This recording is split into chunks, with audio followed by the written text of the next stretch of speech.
Canada has a lot of very unique town names, and I'm looking at the origins of as many as I possibly can, and I've been asking all of you to send me suggestions, and I've got a lot, and I'm going to try to get through all of them as quickly as I possibly can. But today we're going to look at Souris, Prince Edward Island. Souris was first settled by the Acadians in the 1720s, but the settlers there soon found they had a major problem: mice. Plagues of mice would decimate the local crops of the area in waves throughout the 1700s.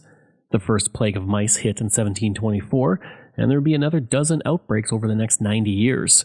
This was such a major event for the people of the area that when it came time to officially name the community in 1740, they chose Souris, which is French for mouse.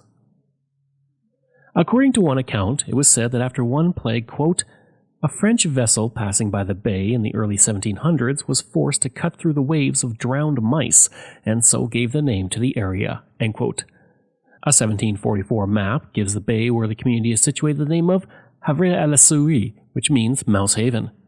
Now, with all that being said, historians have stated there is no direct evidence that Souris was named for mice or that plagues of mice were a problem for the town. One historian found the word Souriquois among the Micmac, and it is his belief that the name of the community comes from that. Another historian disagrees, stating that the name was no longer being used for the area by the Micmac when Europeans arrived. Yet another historian believes the name comes from the French word of estuary, which means a place where walruses and seals bask. Both used to be plentiful in the area before overhunting decimated the population in the 19th century. Personally, I like the mouse plague origin story, and the town has certainly leaned into it. The town mascot is a mouse named Morgan, and the town puts out a newsletter called Mouse Tales. So that was Souris, Prince Edward Island. If you have a suggestion, leave a comment and I'll take a look at it and see if I can get to it.